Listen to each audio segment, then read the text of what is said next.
right, here we go for the last bit. Disney's heart and soul. Bob Iger understood that Disney's heart and soul belong in its movies and theme parks. He believed a good way to stay true to Disney's heritage was to get rid of the businesses that were not related to Disney's heart and soul. So Bob immediately started to divest or sell off parts of the company. He sold Disney stores to a company called Children's Place and stopped the publications of Disney's magazine. Next, he sold the NHL team, Mighty Ducks of Anaheim, which was later renamed Anaheim Ducks, and the MLB team, the Anaheim Angels, which was later renamed the Los Angeles Angels. On the flip side, Bob Iger needed to grow sales, so he planned to acquire film studios that complemented the Disney brand. Over the next decade, Bob Iger led several important acquisitions. In 2004, the Walt Disney Company acquired Jim Henson's Muppets.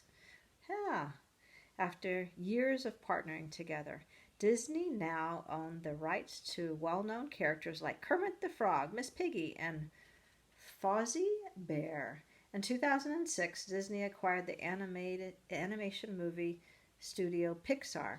In the past, Disney and Pixar had worked together on making movies such as Toy Story, Finding Nemo, and Monsters, Inc. Because of the previous partnership together, Bob Iger believed Pixar would be a good fit with the Disney brand. And he was right. Together, I guess you can't see this. Together, Disney Pixar released several blockbuster movies, including Up, Brave, Inside Out, and Finding Dory. In 2009, Disney acquired Marvel, the studio that created many superhero characters, including Spider-Man, Iron Man, and the Hulk. With these new characters, Disney released movies such as Thor, The Avengers, and Guardians of the Galaxy. In 2012, Disney acquired Lucasfilm, the company that created Star Wars. Bob Iger explained, "Star Wars is one of the great entertainment properties of all time, one of the best branded and one of the most valuable, and it's just fantastic for us to have the opportunity to both buy and run it and grow it." Frozen helps Disney let it go. Disney released an animated movie in 2013 that shattered everyone's expectations. Frozen, a film about two sisters, one who was born with magical powers she couldn't control, and one who becomes a hero with a selfless act of sacrifice. It broke just about every record for an animated movie. It seemed everyone, from toddlers to adults, found something to relate to in Frozen and its songs. Frozen earned more than $1.2 billion at the box office, the most by any animated movie in history. Frozen won Academy Awards and Golden Globes. The Frozen soundtrack sold millions of copies. The Frozen DVD became Amazon's best-selling children's film of all time, and the show was adapted for Broadway. Frozen was not only lifted Disney to yet another level of success, but also confirmed that Bob Iger was indeed the right person for the job. Fun fact. Frozen was based on the Hans Christian Andersen fairy tale called The Snow Queen. Say the names of the main Frozen characters quickly. Hans, Christopher, Anna. It sounds like Hans Christian Andersen. Say the names of the main Frozen characters quickly. Hans, Christoph, Anna, Hans. That's Christian Andersen. I think this is one part where my dyslexia is coming in. I get it, but I couldn't say it. Let's see. Chapter 11. 100 years later. Walt Disney was a person who began with an idea and then followed his passion. He created cartoons that were unique, exciting, and risky.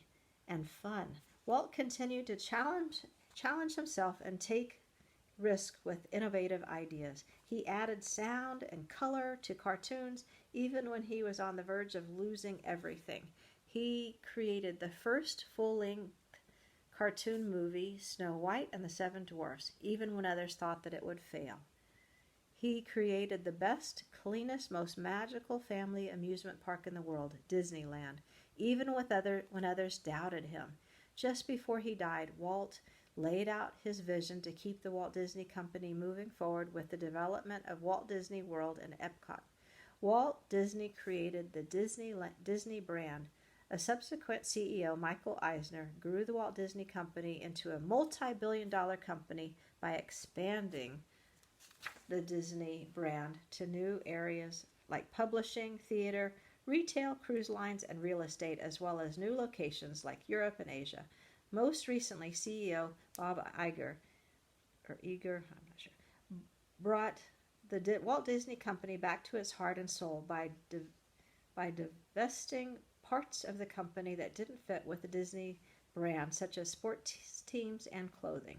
Bob Iger had grown the company by acquiring companies that complement the Disney brand and creating new movies, characters, and theme park experiences. Okay, quote, "If you can dream it, you can do it." That's a great one. Fun fact, Disney sells more than 75 million Cokes. What? Cokes? With 13 million bottles of water each year at Walt Disney World Resort. Interesting. Another fun fact. When Disney Magic Kingdom first opened in 1971, adult admission cost $3.50. Wow, I wish that they would compare it to what it is now to get in there. $3.50 in 1971? That's really a great price.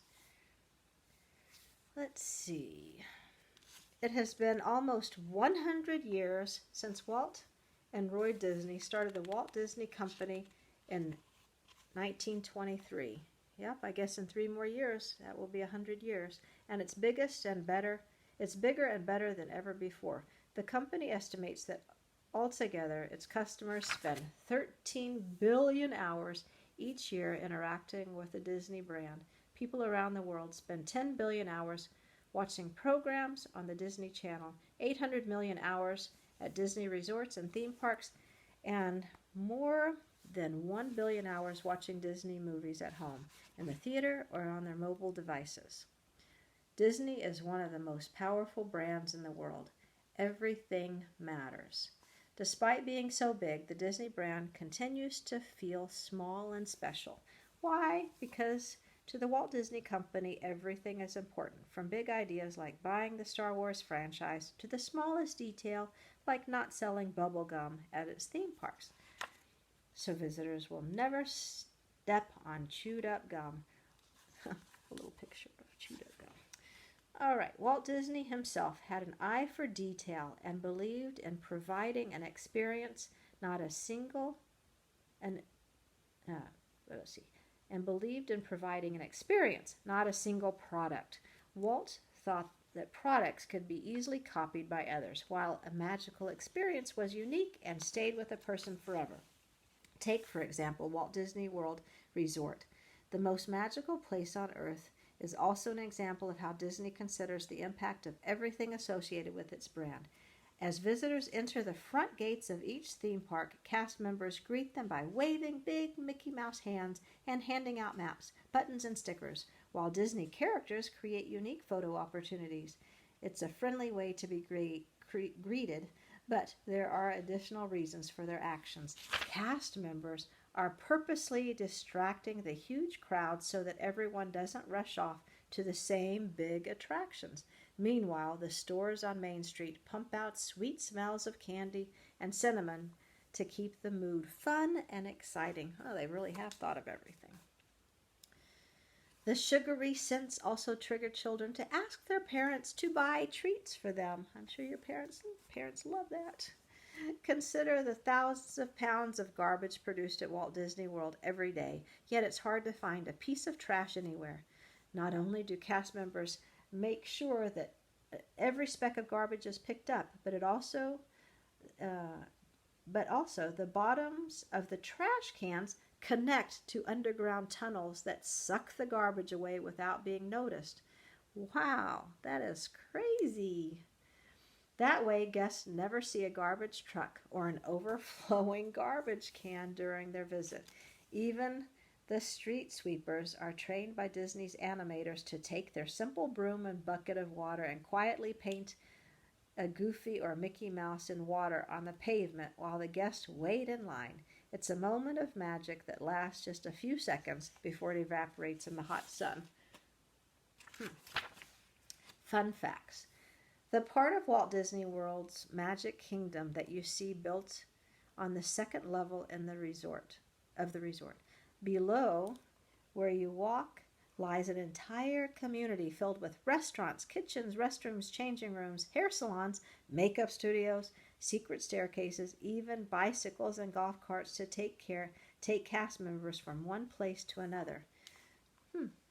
Just like those who question Walt Disney's making a full-length animated film, some wonder why a company would go to the trouble of hiring someone to draw an image in water that would disappear in a magic of seconds. The answer, because it's magical.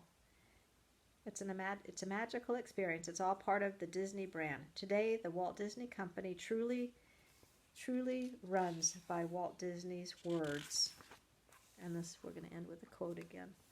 Whatever you do, do it well. Do it so well that when people see you do it, they want to come back and see you do it again, and they will want to bring others and show them how well you do what you do. Really, this is a great book. And we end with a timeline, talks about all the movies and when things happened. Several pages of a timeline. Source notes, and then, let's see, a bibliography. You know, whenever I'm asking you to cite your sources, people do this all the time. Show where you found your information. And the author, Lowy, is the author from Idea 2. This is from Idea 2, and they have Disney as one of them. And Nike is another, from Idea to Google, and Lego. The world's first business biographies for kids. I really liked this one. I hope you did too. I'm going to have to go buy the other ones for our library, so we'll have it next year. I sure do miss y'all. So, talk to you later. Bye-bye.